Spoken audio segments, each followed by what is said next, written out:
Great. Thanks so much, Stephanie. Pleasure to be here and great to see everybody so far. And thanks for interacting already in the chat. Please keep that going. Myself and Steven and also folks like Stephanie and others in-house will help keep that chat cycle going. And then we'll also be using a couple tools during the presentation. We'll talk about those as we go along. So introductions, thank you for that. Excellent, love it. But I really wanted to just sort of talk about why I invited Steven here. So you heard about his background, very impressive background. I met Steven, I think about 10 years ago, and we were at a meeting that was focused on quality assurance for online courses.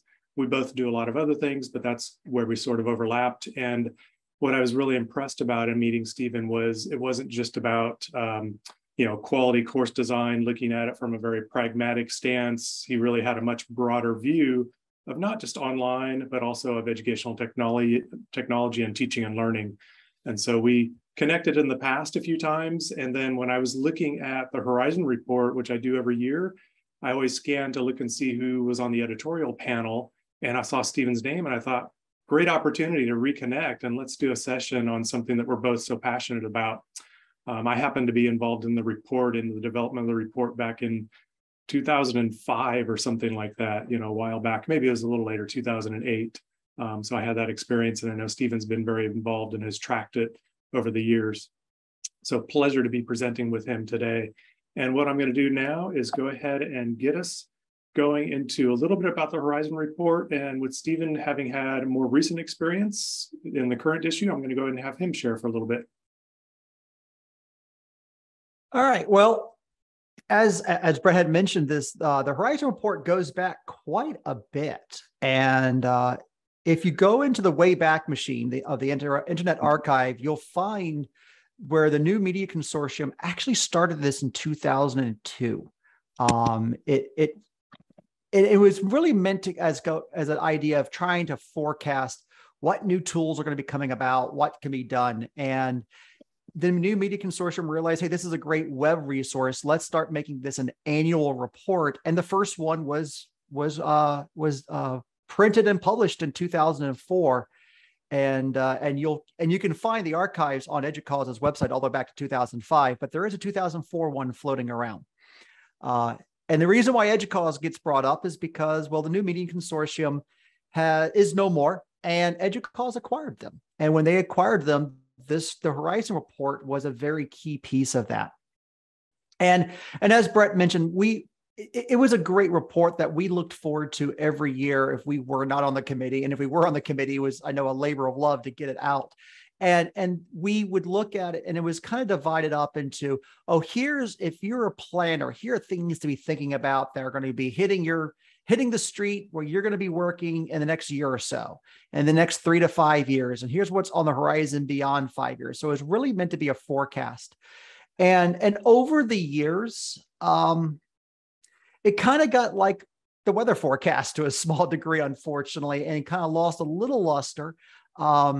There are a number of technologies that sat in that 3 to 5 years for about 7 years, or they would fall off and come back for a variety of reasons. And that's where EDUCAUSE really looked at that original concept and said, that was great, but we can do more now. And that's when they moved this idea of thinking about it from the standpoint of future concepts. And that was adapted from the Institute for the Future.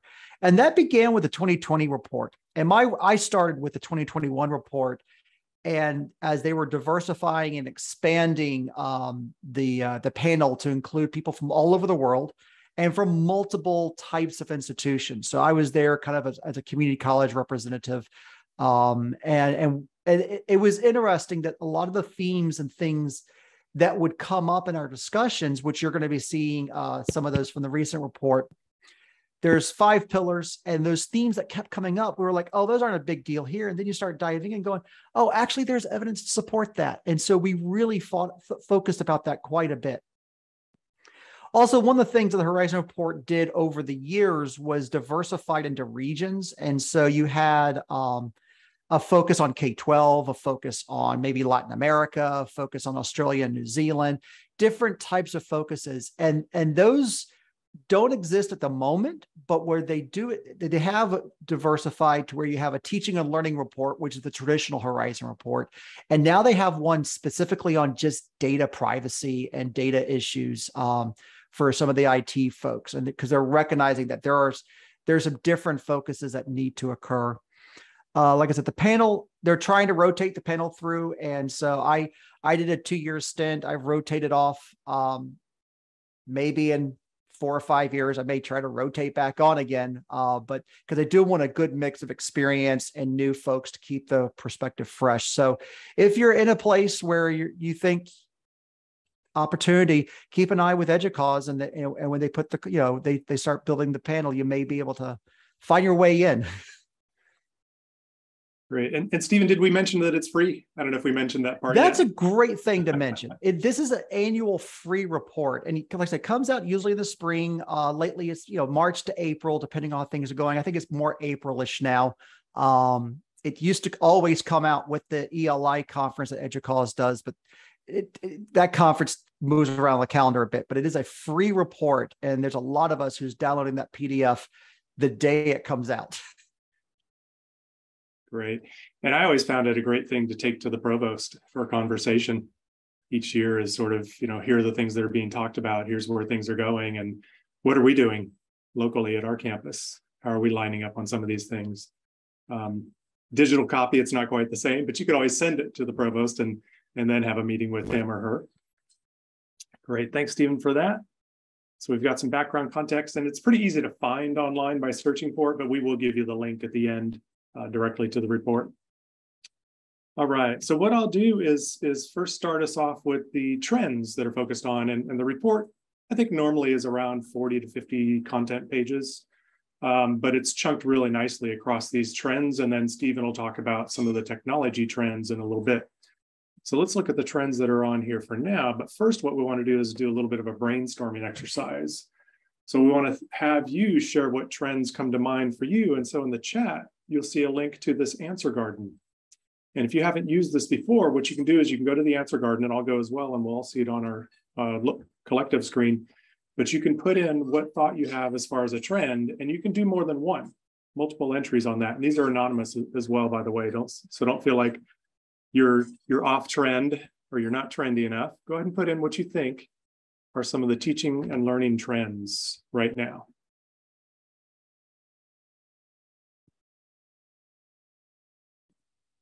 And I'll keep refreshing, and we should see our collective tag cloud. There we go. AI, high flex, hybrid, extended reality. Love it.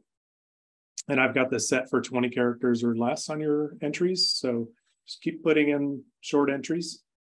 And I see in the chat, feel free to use that as far as if you have an access or accessibility issue with Answer Garden, chat is great. Global virtual learning I'm seeing in there.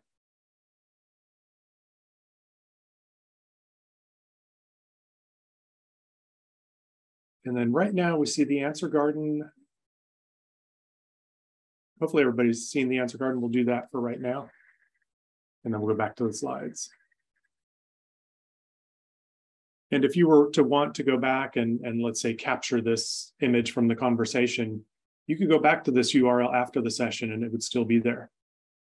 So AI definitely coming to the front as well as inclusion. Love it. Hybrid and virtual. And then I'm kind of squinting a little deeper to see what other topics might be covered today. Blended for sure. Modality haze, that's an interesting one I haven't heard. I can definitely relate to that. Mixed modalities. We're going to talk about the notion of modalities today and maybe going beyond that and kind of being not quite as modality fixated. So we'll talk about that and how some people are working with that. A lot of variations of the hybrid, high flex, blended. So if you put those together, those would certainly be much bigger.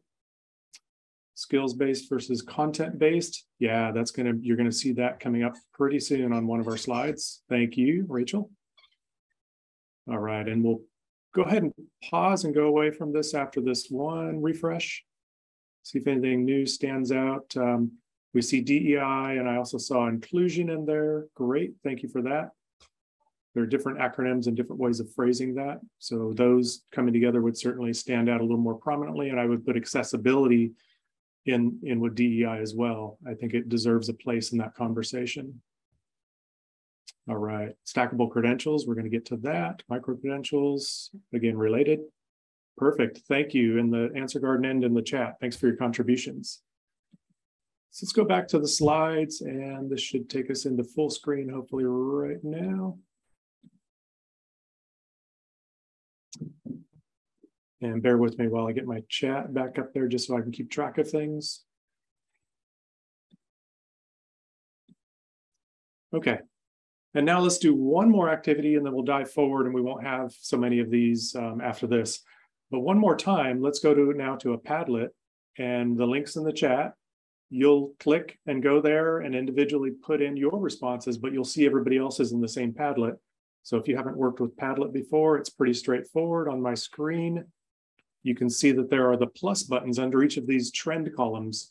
So you all created the tag cloud of the trends that you were thinking of. Now, these are the ones that are in the Horizon report that we'll cover. And we'll have a lot of touch points to what you had provided on the previous exercise, but now we're kind of drilling down with each of these trend columns. So I see affordability and debt, two sides of that coin there for sure.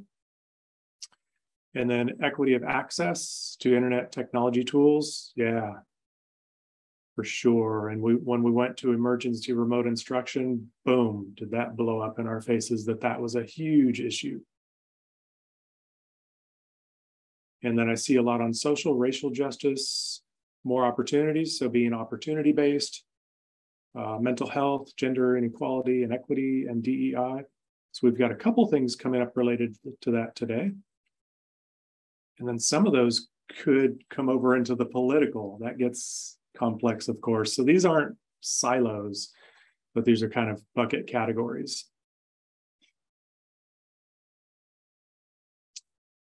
Let's see, food insecurity and housing insecurity I would put in there as well. Absolutely.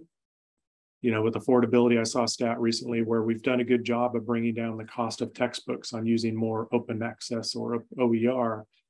But now there's more cost for the technology. It's being eaten up in a different way. And of course, inflation and things like that are outpacing funding for college. Academic freedom, freedom of speech. Yeah, if you're following Inside Higher Ed, Chronicle of Higher Ed, you're seeing a lot of stories about that. Tension on campuses, people being fired for certain things. Academic freedom, how far does that go? Political intervention in education. Yeah, we're going to touch on that briefly, but not get too volatile. AI and grading, the good of that potentially, but also the bad of that. And Steven's going to talk a little bit about that. Polarization in general and in classrooms, how that comes into the classroom. Tolerance or lack of tolerance, level of tolerance, for sure. Love these. Abundance of EdTech tools. Yeah, we are so fortunate. I'm looking at the technology column. We are so fortunate to have so many tools at our disposal. It's just a matter of making the best choices and then also thinking of affordability and access, which includes accessibility.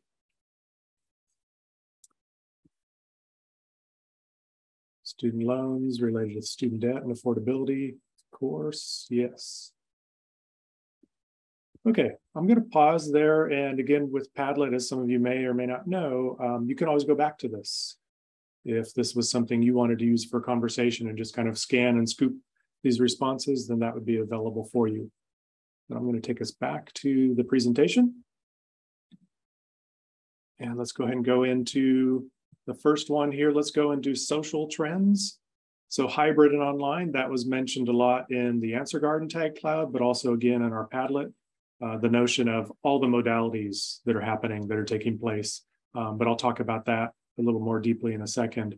Skills-based learning and then remote work. So let's look, these are things that we're all experiencing, we're very familiar with. Skills-based is kind of an ongoing thing, but of course the hybrid online and the remote workness, that's very much part of our lives nowadays. But so let's look at some of the most recent data. So this is a separate EDUCAUSE report on students and technology that just came out in the last week or so. And this looks at where we were just before the pandemic in the blue. and what students' preferences were. And you can see it's very top heavy as far as preferring face-to-face or mostly face-to-face, about 2/3 of the students, and then a portion that were sort of on the fence. But then as we look at now in the latest report, we've definitely got a lot of students that have moved to wanting completely online. And I think that's been mostly from the people who said mostly face-to-face. They were comfortable doing some online, but now they're certainly much more comfortable and even preferring online. And that's something I saw across many conversations anecdotally, where people were talking about, oh, students want to be back on campus. They prefer face-to-face. That's what students were saying in surveys. But when it came time to registering, voting with their feet, they were wanting online courses. They wanted the convenience. They wanted the flexibility. So this gets more at that. And this is what students are wanting nowadays, is they're wanting more online, either completely or some sort of mixed modality. So we'll talk about some of those practices today. And then looking at remote work, I've been looking at Nick Bloom's work from Stanford. He's been posting quite a lot of research about this. And I've got a link there at the bottom that has all the latest research. And so this is a great snapshot that shows what's happened in the remote work world. Fun to say there. But even further to the left, that tail would go all the way back to the 50s where they've been tracking this, and it would be very flat, less than 1%. And then around 1995, it bumps up a few percentage points because of the internet becoming fully accessible. And then it stayed there about 5%. Only certain very tech type jobs or database jobs were working remotely. And then of course, with the pandemic, we went to about 60% or above, all but essential workers who were working remotely. And that's leveled off. And it certainly went up and down a little bit based on how the pandemic was reacting again. But now we've leveled off completely to about 30%. And in this research, it showed for the first several decades, it was only going up about 10% every 12 years, 10% of the prior data point every 12 years. Well, now we've increased a 30-year jump just through the pandemic. And this is something we see as sticking around for sure. There's a lot of tension with people resigning because they're not wanting to go back to fully in person. They want maybe a fully remote or at worst a hybrid model. And we're seeing what that's done to certain housing markets. We're seeing what it's done to people leaving jobs in higher education at the faculty, staff, and administrative levels. If you look at the Google search trends, you're seeing really high spikes in people searching for remote work or relocation and terms like that. Those have been very popular terms. So it's very much an issue that we're dealing with ongoing here. And it's changing the way we work, and it's changing the way that people need to do their jobs. How do people need to lead and manage jobs, and how businesses operate? So if you're interested in that, I really encourage you to follow up that work from home link from Nick Bloom and folks. And then some technology trends. We're looking a lot at learning analytics and big data. I'm looking at the UC Berkeley program in the last few days and was really impressed in what they're doing, particularly focusing on women and minorities and providing this program for over 2,000 learners in 30 countries. So it's great that there's that emphasis because it's a popular job skill. It's an important job skill. It's very marketable and leads to good careers, but who are we enabling to then have those careers? So I love that they're really targeting women and minorities through this collaboration with Pyramid Analytics. Cybersecurity, I'm going to pause on that maybe and come back to it. I know Steven has a sort of a first-person experience with that. Steven, if you don't mind, for a few seconds here about what happened at Maricopa. Yeah, there's a joke in Maricopa: don't go on vacation during spring break. Because in 2020 we had a pandemic, and in 2021 we had an unusual spike in computer activity. And we were fortunate enough to have systems in place that said, hey, something weird is happening, and it's weird enough to throw the kill switch. And they automatically took all systems offline and just severed every connection between every system. And because we had that automated system, we ended up taking almost a week to come back online. And had to delay this. The whole semester got delayed a week. So spring break, again, got delayed a week like it did during the pandemic. And the good news was we had no data loss, no data damage. And we had a tool that we were in the process of implementing during the summer. They went ahead and implemented it right then and there, and that was to use two-factor authentication. And so we got lucky. A lot of institutions, if you read inside of higher ed, don't get that lucky, and it costs them millions of dollars. And for us, it cost us basically a week of time. Right. Thanks, Stephen. Yeah, and we're seeing more of this, of course, because there's so much more happening online, and also the rapid scaling that we did through the pandemic with that emergency remote instruction, and the fact that faculty don't always go through the university and through the approved and vetted tools as they're doing their instruction. They're often bringing in other tools, but doing that on the university machines and systems. So let's go back to modalities. I know that came up, that modality haze. I liked that term. I've been following what Portland State's been doing recently, and they have this focus on attend anywhere. So instead of having to code every course according to all these different modalities and having students trying to understand what that means, and instructors trying to, have one modality and try and stick with that one modality, is they're trying to come up with more and more courses that are actually called attend anywhere. I mean, you sign up for that course and you can come in for it, or you can take it from wherever you want. And so that's, I think, a great way of kind of trying to make modalities less of an issue, and then thinking about, okay, going forward, how can we be more open to, serving students and meeting their needs and making things more available, more accessible. So it's interesting what they're doing there. And I know some others are trying similar efforts as well, but that's one that stood out. And so if you're interested, the link is there for that. And then this is from Every Learner Everywhere. And if this dialectical model and these 4 areas of focus, where in the past we may have been more focused on the technology and the synchronous versus asynchronous modality, but now we're trying to really make sure that things are rounded out by focusing on pedagogy as much as anything else. How can you make it more active learning based, more student-centered, more engaging? If you're following the conversation about regular and substantive interaction and those requirements that are out there now through the government as far as funded programs, that helps to meet that need by making sure that you have these pedagogical means as a focus.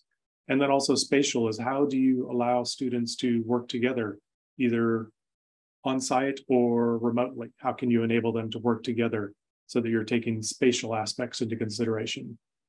So that helped to round out the picture, and that's where Tanya Justin's looking at this dialectical model and making sure that all bases are covered.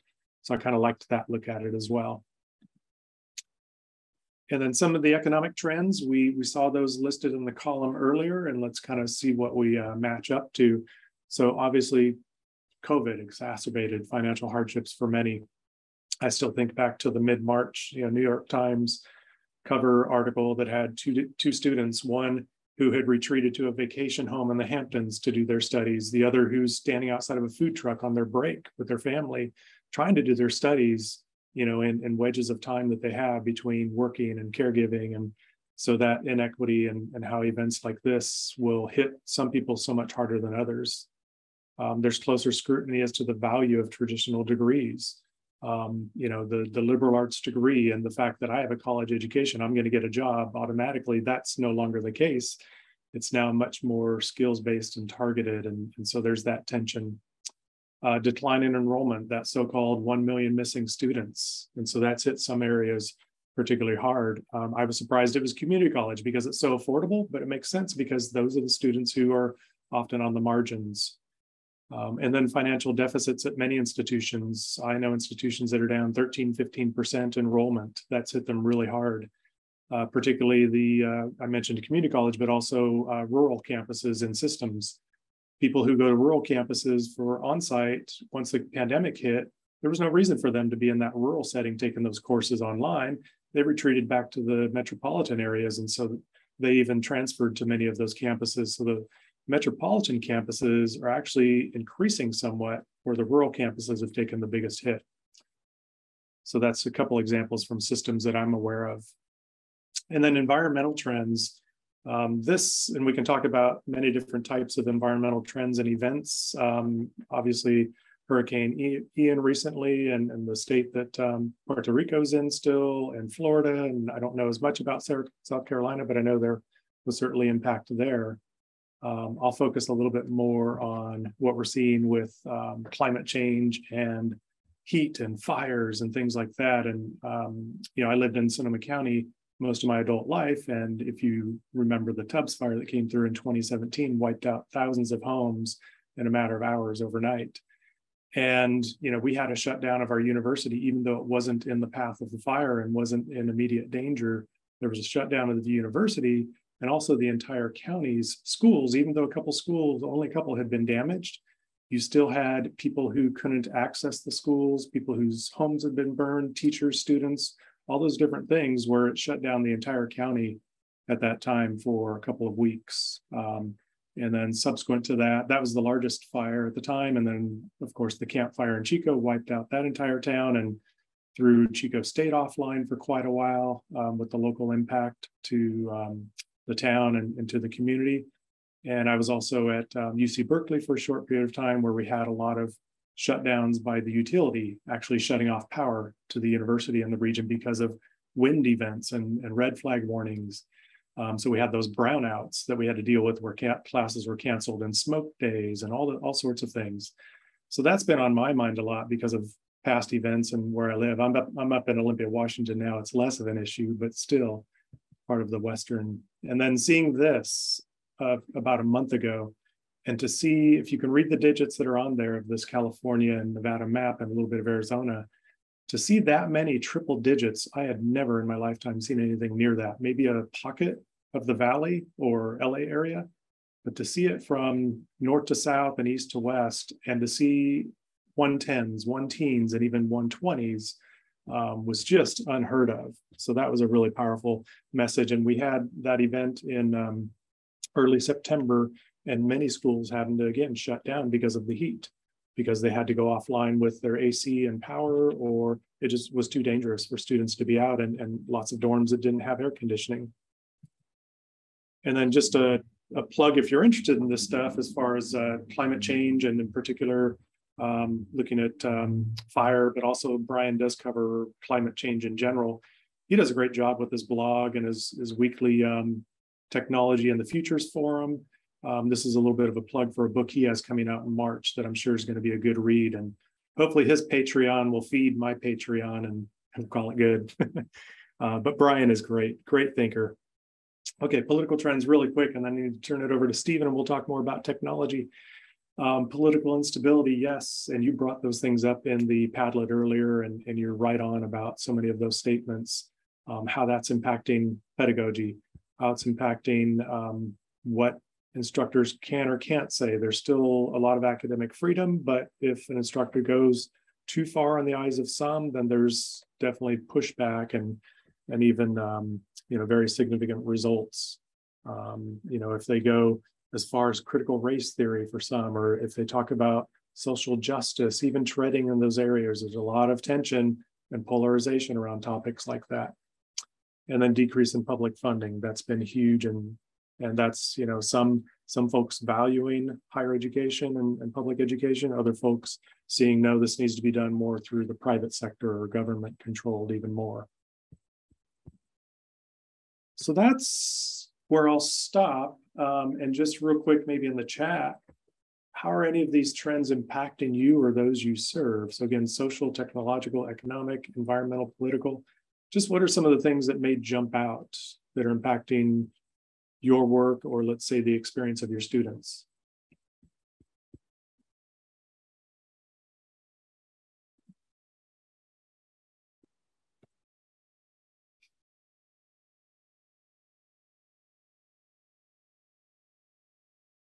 It's going to differ by your student body, the region you live in, on some of these issues for sure. I'll add it. The political one has been extremely interesting. When I was on the panel, the conversation and the evidence presented on the trends of how India, Turkey, and the United States were the three that got cited as trying to tell history from a certain point of view and ignoring other point of views. And it becomes a question of whose history is this? And then how that affects the university or higher ed in general. And so that's become a very interesting problem on what we're allowed to teach, how we teach it. We're seeing this occur in legislatures across the country. We're seeing this occur in legislatures across the world, actually. Yeah, thanks, Stephen. Thank you. And I'm seeing Benjamin's comment as well, length of time to complete credentials. Yeah, and time to degree and cost, balancing those factors versus other pathways. So there's a lot of people looking at non-traditional pathways, if you will. Emerging technology trends, great. Those are some of the ones that we're seeing and talking about. Smart societies, blockchain we haven't talked about. Yeah. Great. Thank you, Ruja.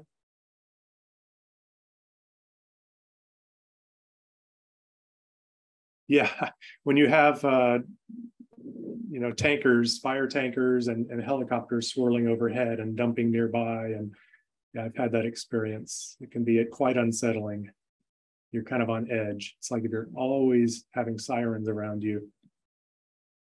All right, so let's transition and keep the chat going, and I'll turn it over to Stephen for a bit. We'll get deeper into the technology trends. Yeah, and we're going to start off with a Padlet to kind of get some of your thoughts on what comes to mind when you think about some of the following technologies that were highlighted in the Horizon Report. What are some of your thoughts there? And while you're putting that together, some of the if I was on the panel this year, some of the climate change trends I'm worried about also is water. Seeing the comment about water pouring, I'm also worried about the exact opposite. And how many colleges are going to be in situations where they're not going to have water on their college for anything? Forget watering the grass. We're talking to just water fountains, chemistry, et cetera. There's a lot of challenges that we're facing, and I'm really can't wait for Brian's book to see what he brings to the table, because he does a great review of what's happening. And that's a key part of, as we look at those trends and we see these issues, then the question becomes, what are some of the key technologies and practices we can implement to kind of leverage and either alleviate or enhance, depending on what we want to do with that trend, if it's a positive or a negative trend.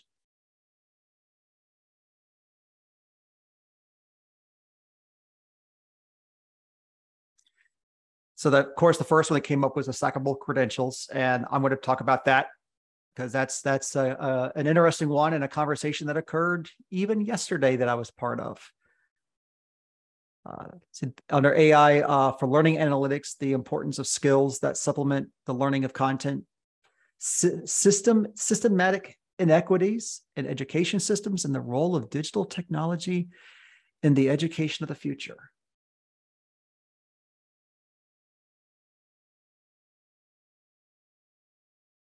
Yeah, it looks like there's at least one or two more people still typing.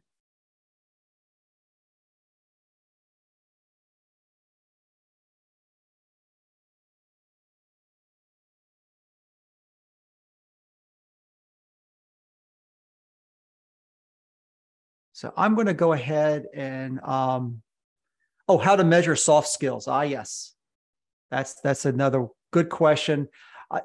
And then future-proofing room infrastructure. I think we all have stories on that. A bunch of them are popping up now. Privacy under AI learning tools, hybrid learning spaces. Again, that future-proofing the room infrastructure, that's been a challenge. I'll even highlight that challenge a little bit here in a moment. And, how can we use that technology for global virtual learning in place of study abroad? I do know that there are some groups out there who are doing virtual study abroad programs, and there are groups who are making those connections. Getting faculty to embrace or become proficient in using those spaces.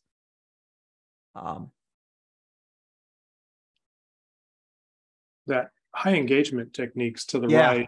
I just saw that one too. Yeah, that's huge. And I've been involved in research of surveying thousands of students. And when we've gone through these programs where we've certified online courses for their quality and meeting all the standards, no matter how high a course is rated, students always want more engagement. They always want more. They'll say, yes, that was a great course, but it would have been nice if there was more engagement.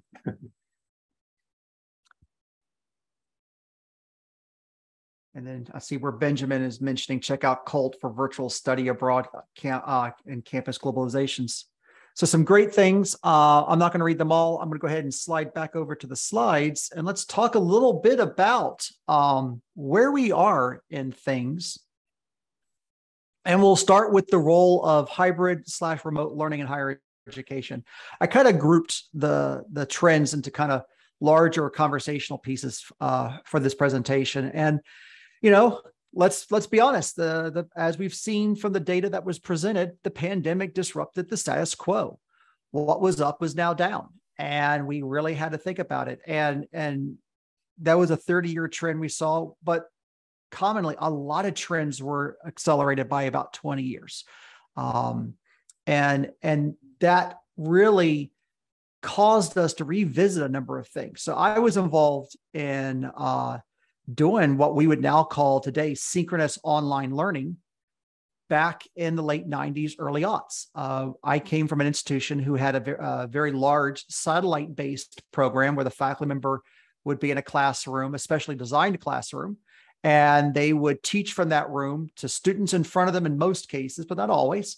And they would have one or more classrooms across the globe, some in Washington State, some on aircraft carriers in the Persian Gulf, thinking about the 90s and where we were as a country. And so that point-to-point satellite was very important. And in fact, when we were talking to the ships at sea, to use that line, we were using digital technologies, the early teleconferencing systems.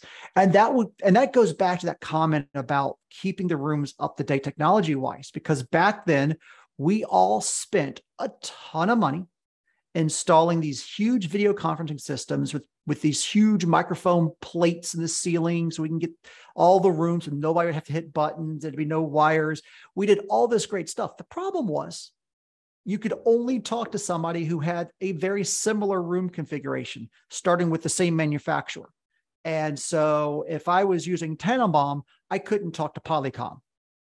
And so now you have to have multiple technologies, and experts in those technologies, it just got way too expensive. And the question was, how do we push this to the students at home?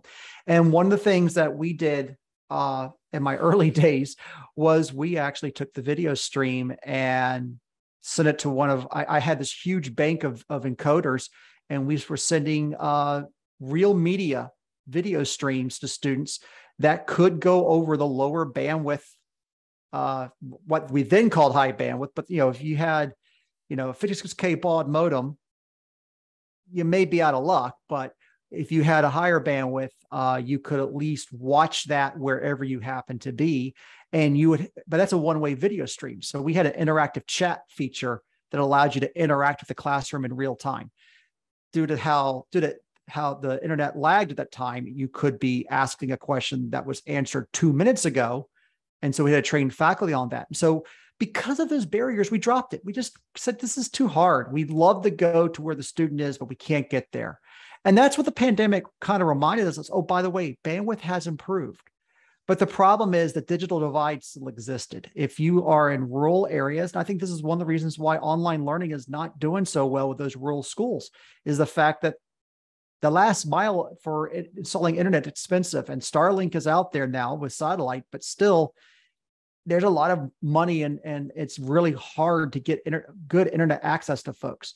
Also, there's problems in the urban areas where, especially in areas of a lower socioeconomic status, apartment buildings and complexes were never wired and never will be. And so we do have that digital divide that still exists. And that's what's holding back some of the hybrid learning. We did have temporary funding. A lot of people used HERF funds to either help students get Wi-Fi plans through their cell phone provider. They helped build new classrooms. But the question is, what happens next? When that money is gone, what do we do? And we also saw that as a change in professional development. We recognized, hey, I can reach people all across the globe in a professional development webinar like this one. And so that's kind of where we've gotten with things. And so we've had a lot of great things going on with that. One other example I'm going to throw in there is we're seeing institutions recognize this choice of modality. And ASU is trying to do what they call ASU Sync, Arizona State University. And we're seeing an increase in interest in HyFlex. But one of the political barriers to HyFlex is if you advertise a course as in person and a veteran using veteran benefits is taking that class, their housing allowance is based on the modality of the course, thanks to a 1990s era regulation. So for a HyFlex course, we have to advertise it as face-to-face and then say you have your choice of modalities after the first day of classes. Because as we have been explained, the regulations are, you have to have at least that one in-person experience for it to count as face-to-face. And that can be the difference of several $100s to your students, because depending on where you live, they could get a higher housing allowance for their zip code versus the national average, which is what they get for online courses. And so there's a lot of weird stuff that's stopping us from really getting forward. And then we talk about AI. We've seen some starts going on here. Chatbots, people are beginning to build chatbots for help desk guidance. A colleague of mine, she is working on that for faculty, actually, so that when they call the CTL, they can go through a chat box and depending on that conversation, will either get help through a website or to a human. We're seeing tools for predicting student actions, and there's a number of them out there that we're seeing with the dashboards that are focused on recruitment, retention, and attainment. And we're also seeing some new tools, and this is profiled in the Horizon Report, and that is the Penn State Course Insights, which is a Canvas LTI plugin that will allow a faculty member to have information and detect trends based on all the data available on if a student's at risk and how to help reach out to them ahead of time. And another group I'm working with is called Packback, and they have an add-on for discussion boards for doing inquiry-based discussions. And the AI assists the students in writing better questions. It does not grade them. I want to make that part clear at the very beginning. It helps them write better questions. And now there's a newer tool called Deep Dives that allows for the students to get practice writing better and improve their writing. And that could be very important for students who we used to place in developmental education courses and now don't for a variety of reasons, some legislative, and the fact that we've also been holding students back unnecessarily and others, but that they can get that assistant, that tutoring assistance on how to improve their paper without having to rely on a human at 2 a.m. That is a great advantage. And that ties into another story that came out this week, which I think is, depending on the timing of the Horizon Report development, the White House this week released their guidelines or a framework for ethical AI development. And some of that is keep the humans in charge. And I think because we've seen where humans aren't in charge, the algorithms can be racist. We've seen this in court sentencing guidelines provided by the computer.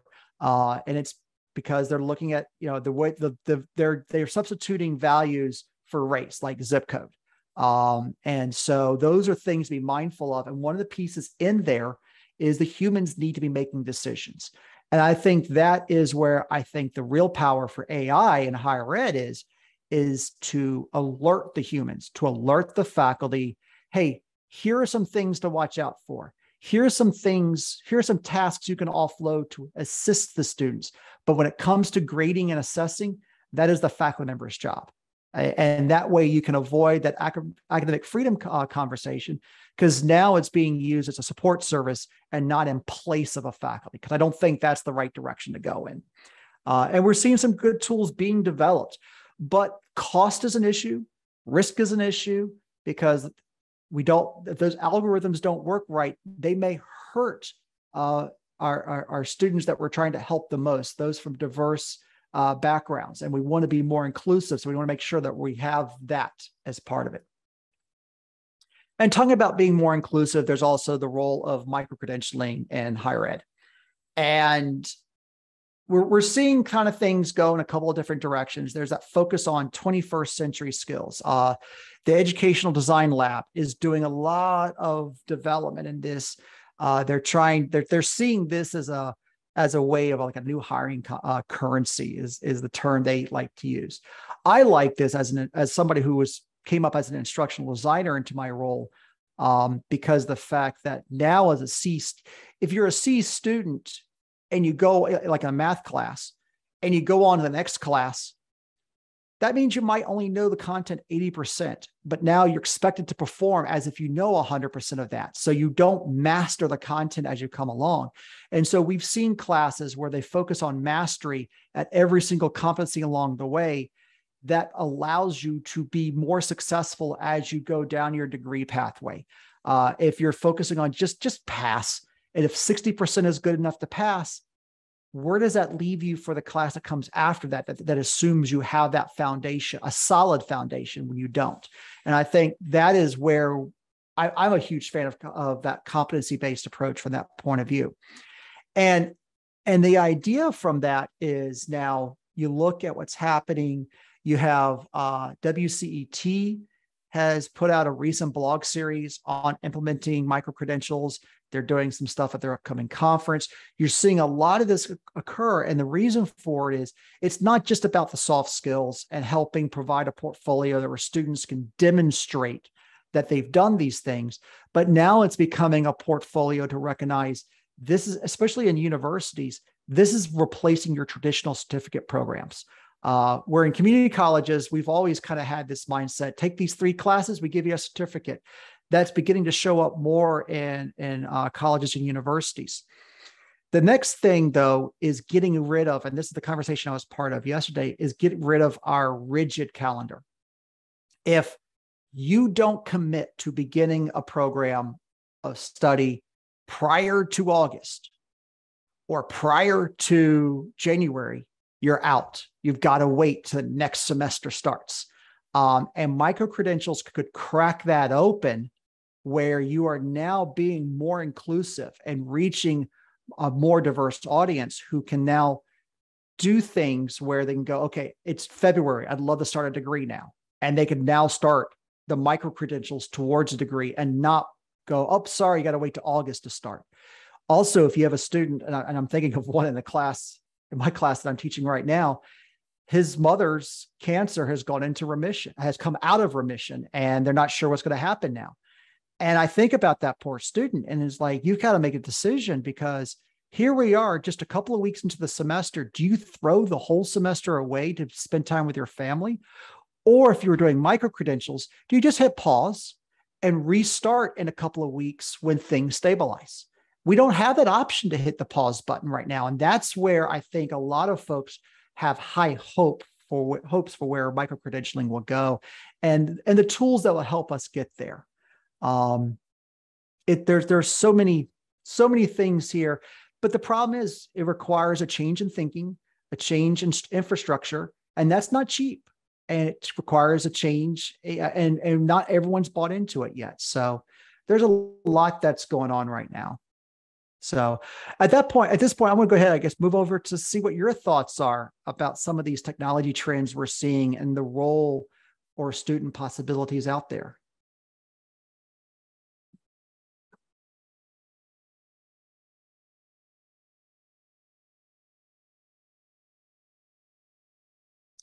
I saw where somebody asked the question, can someone help define a 21st century skill? I hear that term tossed around, but have not found a reasonable definition. There's a good reason for it. Everybody is using that term differently is the problem. It's kind of I even internally cringed as I said it, because I see that term.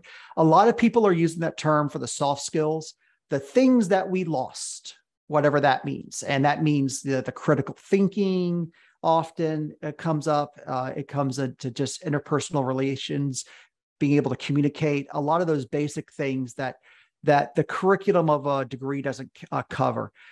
That's often how I see it used. So that's the best way I'll put that.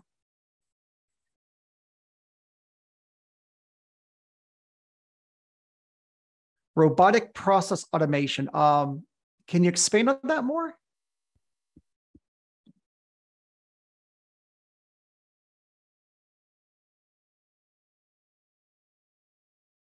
We'll pause and look for future possibility. Yeah. Okay.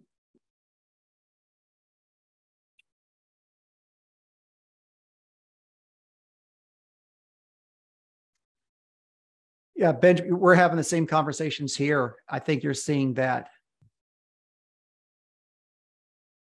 Yeah, and Laura has, and that's kind of my recollection of what the 21st century skill.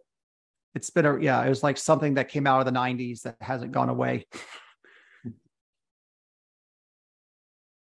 We're in flying cars right now, aren't we? There's a part of me that's glad we don't have flying cars, because the number of people who can't function in 2 dimensions, well, I can't imagine them doing it in 3. Yeah.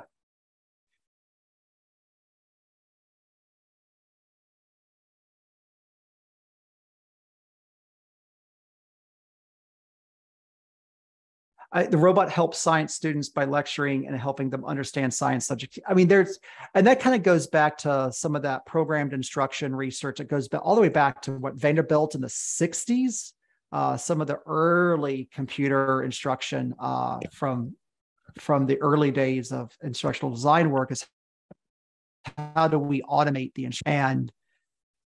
And, I think that's where,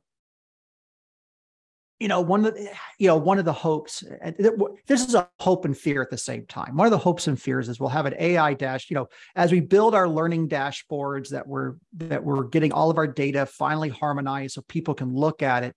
Maybe AI can detect trends. And I always get nervous when it goes, oh, you're not doing well in this engineering course, but you're doing well enough in these courses that match the profile of a business student. Maybe we should retrack you. And I'm like, that's a great idea, because I've had friends who were in engineering programs too long, and they should have moved to a business program where they did eventually, and they thrived. But my fear always, and the fear part is that I'm always fearful that it's going to shift students away based on other demographics that would not be good. I don't trust the algorithms yet. And that's partly because that's who's doing the programming has a lot to do with it. Facial recognition technology works really well if you're a white person, because it wasn't designed for people of color, because cameras weren't designed for people of color. We still have that problem in Hollywood on lighting and coloring film from that point of view. And so these are some historical decisions that still affect us today. Right. Love the continued contributions in the chat. I just want to acknowledge we're top of the hour, so we'll take us, and I'm seeing the transportation chatter as well. That's great. As a cyclist, that caught my eye. Same here. I've been hit. So yeah, I'm with you on that. Yeah. I'm going to put the link to the Horizon Report into the chat. If you wanted to follow up further, that's the website for it, where you can dive in as deep as you wanted to, but it's got a lot of linked resources and examples. And then if you want the QR code, that's there as well. Thank you for your time. And I want to thank Steven especially for joining me in this today. And I think complimenting me out as far as, what you're still dealing with the on-campus reality. And, I'm in a different role sort of outside working with higher ed. And so I love working with you on this. I look forward to seeing you at WCET in Denver. If some of you are going to be there, reach out and let's connect, or at EDUCAUSE later in the month.